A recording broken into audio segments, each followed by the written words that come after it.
Assalamualaikum warahmatullahi wabarakatuh.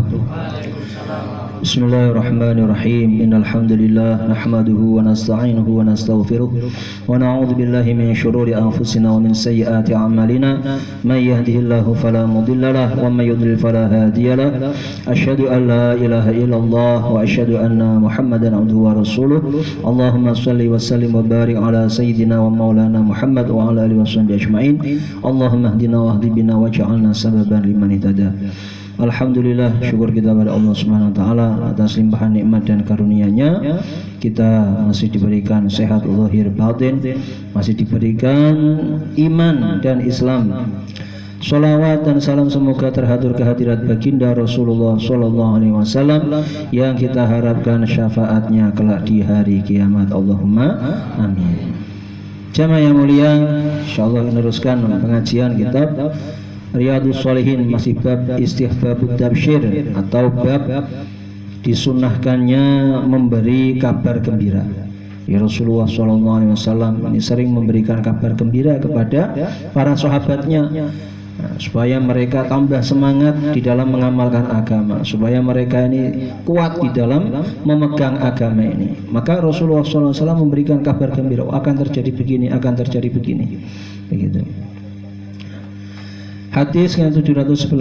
Wa Nabi Hurairah radhiyallahu anhu qala, diriwayatkan dari sahabat Abu Hurairah radhiyallahu anhu, beliau mengatakan, kunna qu'udan haula Rasulullah sallallahu alaihi wasallam ma'ana Abu Bakr wa Umar radhiyallahu anhuma fi nafar, faqama Rasulullah sallallahu alaihi wasallam min baini adhurina.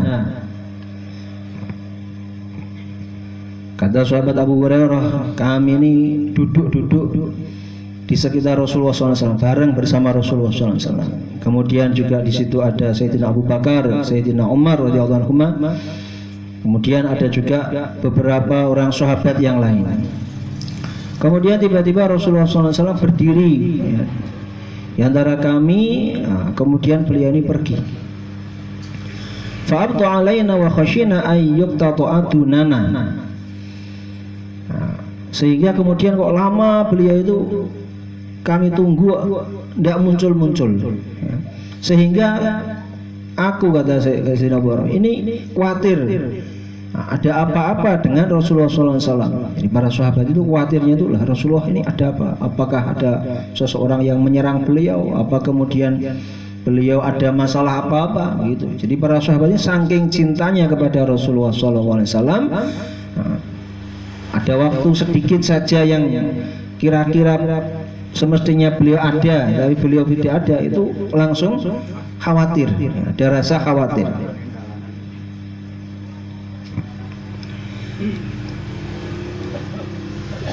Wa fazi'na faqumna faquntu awwala man fazi'a. Kami khawatir sehingga kemudian aku ini, kata sahabat Abu Hurairah, orang yang pertama kali khawatir tentang keselamatan Rasulullah sallallahu alaihi wasallam. Fa kharajtu abtahi Rasulullah sallallahu alaihi wasallam hatta ataitu haitan lil ansari li Bani Najjar. Sampai aku kemudian keluar, maksudnya tadi kan berkumpul bareng-bareng, kemudian sahabat Abu Hurairah pergi ya, untuk mencari Rasulullah sallallahu alaihi wasallam karena khawatir ini. Sampai aku sampai ke suatu kebun milik orang Ansor, yaitu milik Bani Najjar, orang-orang Ansor. Jadi ini kejadiannya di Madinah. Rasulullah SAW ini kemana ini, kok ke kebun, mencari kebun itu.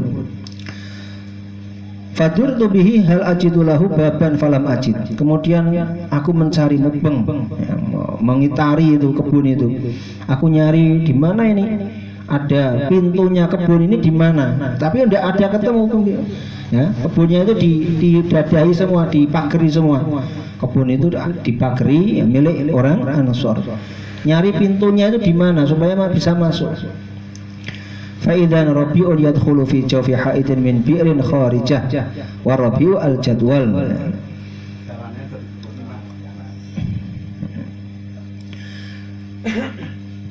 Tiba-tiba aku melihat di situ ada sedikit, ibaratnya seperti selokan gitu. Artinya seperti kalau kali itu kan agak besar ya, paling besar lagi berarti laut. Kalau nahar itu kan kecil, tapi kalau ini lebih kecil lagi, ini cuma jalan kecil, ini bahasa kita itu jalan tikus yang kecil begitu.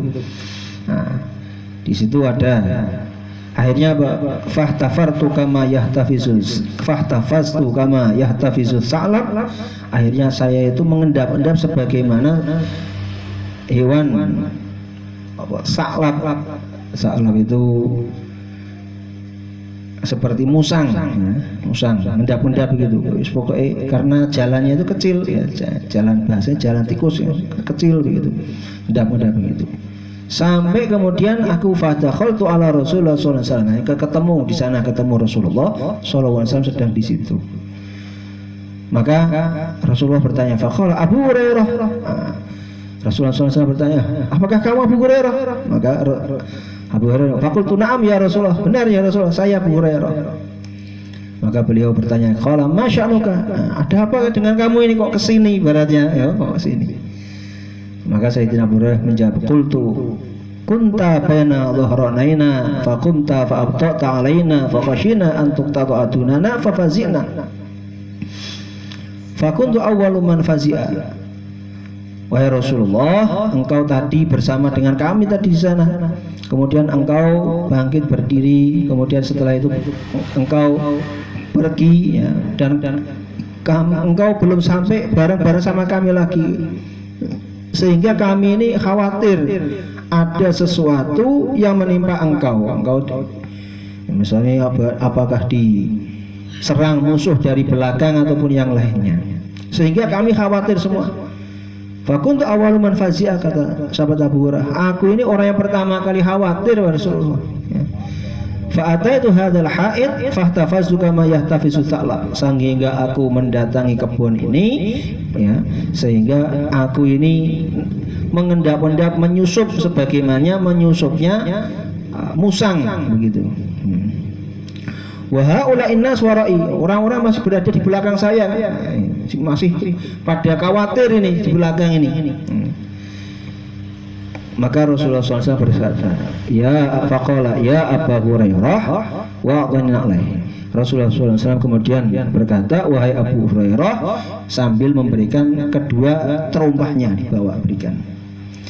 Faqala idhhab bin alaihataini, kamu pergi wahai Abu Hurairah dengan membawa dua terumpahku ini. Faman laqita min wara'i hadzal ha'id yashhadu an la ilaha illallah mustaqinan biha qalbuhu fabashshirhu bil jannah.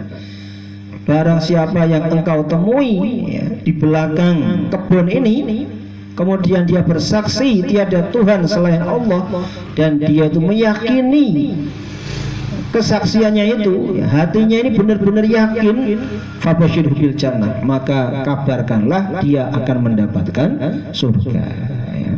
Wa zakal hadis bituli, kemudian hadis ini disebutkan sampai panjang ya. Artinya akhirnya kemudian sahabat Abu Hurairah otomatis setelah diberi mandat seperti itu, nah, kemudian siapa saja yang ditemuinya mengatakan, ini kan saya membawa dua terumpahnya Rasulullah, maksudnya bukan saya ngomong sendiri, bukan ya, beliau mengatakan bahwasanya barang siapa yang bersaksi tiada Tuhan selain Allah dan dia itu yakin dengan hatinya, maka dia pasti masuk surga. Nah, ini jadi maksudnya ini Rasulullah SAW memberi kabar gembira kepada sahabatnya ya. Kenapa kok bisa memberi kabar gembira itu, maksudnya untuk apa? Maksudnya supaya para sahabatnya itu tambah keyakinannya, tambah kuat keimanannya ya. Sehingga mereka itu tidak ragu-ragu lagi di dalam meyakini bahwasanya tiada Tuhan selain Allah ya. Kemudian kalau sudah yakin bagaimana? Kalau orang sudah yakin dengan hatinya dan sungguh-sungguh memperjuangkan kalimat la ilaha illallah, maka orang itu dijamin oleh Rasulullah akan masuk surga. Nah, ini, maka ini maksudnya apa ya? Supaya sahabat ini mempertahankan kalimat ini, karena kalau kalimat ini tidak dipertahankan, kalimat la ilaha illallah ini tidak dipertahankan, Ya, nanti amalan-amalan kita, amalan-amalan sholatnya atau apa, itu menjadi rusak. Ya. Jadi ini kalimat yang penting. Kalimat la ilaha illallah ini ya, yang benar-benar diyakini dari hati, itu adalah kalimat yang sangat besar sekali faedahnya. Ya.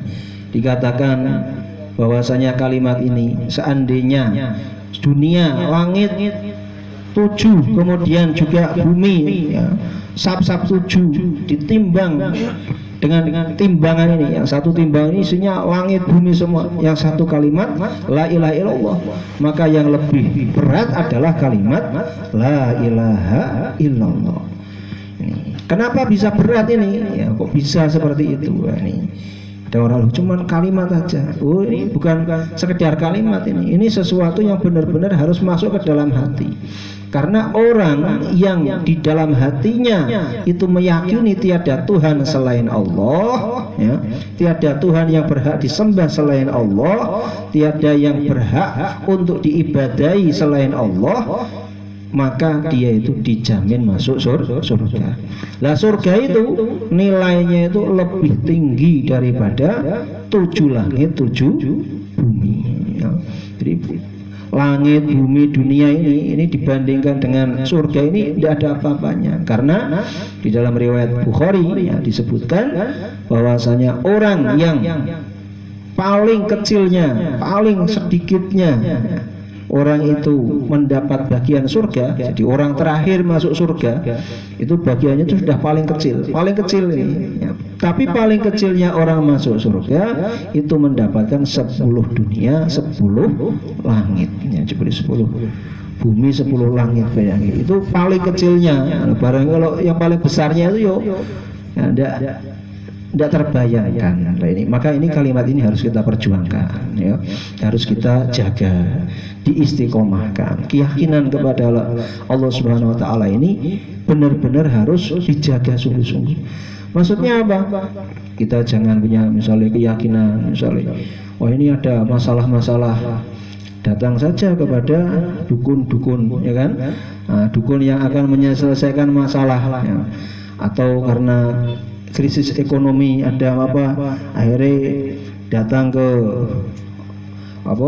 pesugihan ya. Bahasanya itu nyupang sekarang itu ya, nyari pesugihan dengan tumbal dan sebagainya. Ini berarti kalau orang sudah seperti itu, keyakinannya itu sudah tidak la ilaha illallah lagi, sudah tidak yakin bahwasanya tiada Tuhan selain Allah. Karena dia tuh yakinnya apa? Yakinnya nanti yang bisa memberi rezeki adalah itu dedemitnya itu, atau yang dijadikan pesugihannya itu ya. Nah, ini tidak boleh seperti itu. Jadi walaupun kondisi apapun kita yakin ya, bahwasanya yang menciptakan kita ya Allah Subhanahu wa taala, yang mengurusi kita Allah Subhanahu wa taala, yang memberi rezeki kita Allah Subhanahu wa taala. Dan ini kita pertahankan terus menerus, jangan ada keraguan sedikit pun, jangan ada geser sedikit pun ya, sehingga kita mati dalam keadaan yakin tiada Tuhan selain Allah, tiada yang disembah selain Allah, tiada yang dimintai rezeki kecuali Allah, tiada yang ngurusi kecuali Allah. Jadi ada masalah apa-apa, misalnya ekonomi saya ini ada masalah ini sekarang rada sepi dan sebagainya. Yang beri rezeki Allah Subhanahu wa taala, ya, bukan kerjaan kita. Ya. Bisa orang kerja sepi tapi rezekinya banyak, bisa orang kerjaan ramai rezekinya sedikit. Ya, bisa seperti itu. Nah, kemudian kita juga punya keyakinan ya, bahwasanya kalau kita sudah punya yakin terhadap la ilaha illallah, maka ada terusnya, yaitu Muhammadun Rasulullah. Jadi kalau la ilaha itu kalimat keimanan kita, Muhammadur Rasulullah adalah aplikasinya. Artinya setelah kita yakin tiada Tuhan selain Allah, maka kita harus mengikuti. Kita yang harus kita ikuti itu siapa? Tidak lain adalah baginda Rasulullah Shallallahu Alaihi Wasallam. Maka kalimat ini dikatakan mangkana akhiru kalamihi la ilaha illallah dakhalal jannah. Barang siapa yang akhir ucapannya la ilaha illallah, maka dia masuk surga. Bukan berarti kalau orang terakhir misalnya ucapannya tidak la ilaha illallah mesti tidak masuk surga, bukan. Maksudnya kata-kata hadis Rasulullah, man karena akhiru kalami la ilaha illallah dakhalal jannah, itu ada kelebihan khusus apabila orang meninggalnya mengucapkan la ilaha illallah. Atau orang itu beramal sebagaimana amalan atau tuntunan di dalam kalimat tersebut. Maksudnya misalnya meninggalnya dalam keadaan sholat, berarti dalam keadaan dia menyembah kepada Allah Subhanahu wa Ta'ala. Meninggal dalam keadaan berzikir, ya, berarti dia itu dalam keadaan mengamalkan kalimat ini, ya. Meninggal dalam keadaan beramal soleh, apa saja amal soleh, apakah itu dakwah, silaturahim, bantu orang tua, bantu kebutuhan keluarganya dan sebagainya. Nah, ini orang ini kematian seperti ini adalah kematian yang mengaplikasikan, yang mengamalkan dari kalimat la ilaha illallah. Jangan sampai orang itu mati itu dalam keadaan yang tidak baik, ya. Naudzubillah min dzalik. Misalnya mati dalam keadaan maksiat ini, mati dalam keadaan tidak beriman kepada Allah Subhanahu wa Ta'ala. Maka para ulama, ya, dari sini mengajarkan kepada kita, ya, orang itu biasanya mati dalam keadaan apa yang disenanginya, hobinya itu apa. Kalau hobinya itu amal soleh, maka yo insya Allah matinya dalam keadaan amal soleh. Nah, kalau dia itu hobinya itu tidak amal soleh, hobinya itu maksiat, maka bisa jadi matinya itu dalam keadaan maksiat. Naudzubillah min dzalik. Nah, terus kalau orang misalnya masih maksiat, ya berarti harus diubah. Hobinya itu harus diubah, kesenangannya itu harus diubah, kecenderungan, kesukaannya ini harus benar-benar diubah. Misalnya ya, dia senangi pergi-pergi kemana-mana, pokoknya tidak betah di rumah, pergi-pergi. Ya sudah, pergi-pergi, tapi perginya itu untuk ngaji, misalnya begitu. Perginya untuk dakwah, begitu. Orang yang aktif misalnya apa-apa aktif kan, kemudian aktifnya di seni-seni Islami, misalnya rebana ataupun yang lainnya. Orang senangi apa suaranya yang bagus-bagus, ya nanti digunakan untuk sholawatan begitu, ya. Kemudian orang kok senangi kumpul-kumpul, ya kumpul-kumpul, tapi kumpul-kumpulnya membahas tentang iman, bicarakan tentang iman, bicarakan tentang kebesaran Allah Subhanahu wa Ta'ala, begitu. Ya, jangan sampai kumpul-kumpulnya ini membicarakan hal-hal yang tidak baik. Ya, makanya ini penting seperti ini. Jadi kebiasaan, kesenangan-kesenangan itu kita arahkan kepada sesuatu yang menuju kepada ridho Allah Subhanahu wa Ta'ala, sehingga nanti seandainya kita mati nanti, ya mudah-mudahan ini matinya itu dalam keadaan husnul khatimah, dalam keadaan mengamalkan kalimat la ilaha illallah.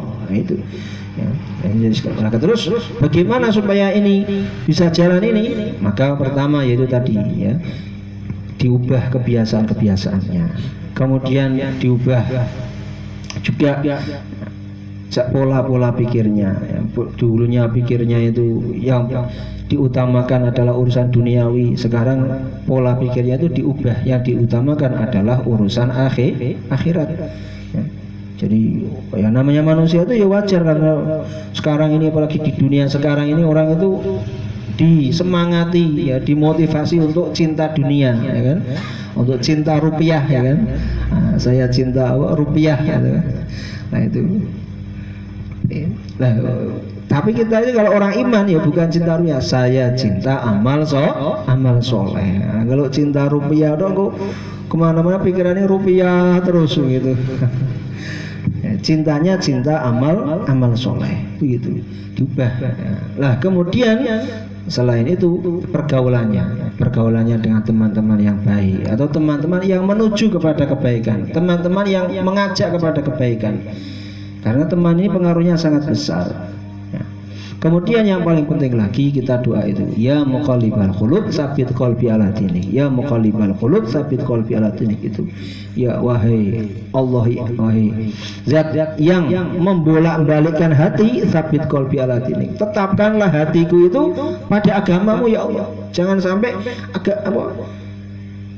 hatinya itu bolak-balik ya, membolak-balik sehingga tidak berada dalam agama Allah. Maka ini doa terus ini ya, terutama doa ini kita baca sebelum salam ya, setelah tahiyat. Jadi tahiyat sebelum salam itu doa itu, ya muqallibal qulub tsabit qalbi ala dinik. Wahai Zat yang membolak-balikkan hati, tetapkanlah hatiku atas agamamu ya.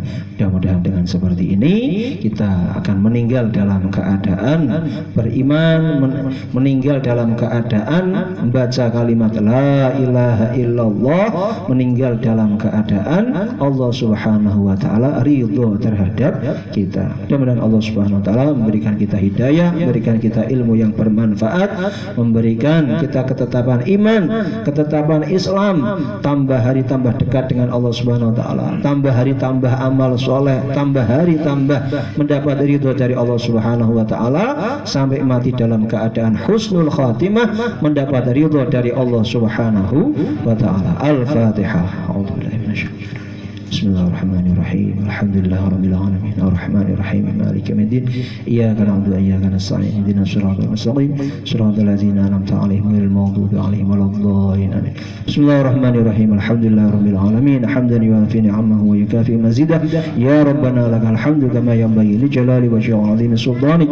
Allahumma shalli wa sallim wa barik ala sayyidina Muhammad wa ala alihi washabbihi ajmain. Allahumma ij'al jam'ana hadza jam'an marhuma waj'al tafarruqana ma tafarruqan ma'suma. اللهم لا تدع لنا في مجلسنا هذا ذنبا إلا غفرته ولا عيبا إلا سترته ولا هما إلا فرجته ولا مريضا إلا شفيته ولا دينا إلا أديته ولا ضالا إلا هديته ولا حاجة من حوائج الدنيا والآخرة إلا قضيتها يا رب العالمين. اللهم أرنا الحق حقا وارزقنا اتباعه وأرنا الباطل باطلا وارزقنا اجتنابه. اللهم حبب إلينا الإيمان وزينه في قلوبنا وكره إلى الكفر والفسوق والعصيان واجعلنا من الراشدين. يا مقلب القلوب ثبت قلوبنا على دينك. يا مصرف القلوب صرف قلوبنا على طاعتك. اللهم إنا نسألك الاستقامة. اللهم إنا نسألك الاستقامة. اللهم إنا نسألك الاستقامة واختم لنا بحسن الخاتمة. واختم لنا بحسن الخاتمة. واختم لنا بحسن الخاتمة. ربنا آتنا في الدنيا حسنة وفي الآخرة حسنة وقنا عذاب النار. سبحان ربك رب العزة عما يصفون. سلام على المرسلين والحمد لله رب العالمين. Tutup dengan doa kafaratul majlis. Subhanallah wa bihamdihi. Subhanaka Allahumma wa bihamdika. Asyhadu an la ilaha illa anta astaghfiruka wa atubu ilaik. Assalamualaikum warahmatullahi wabarakatuh.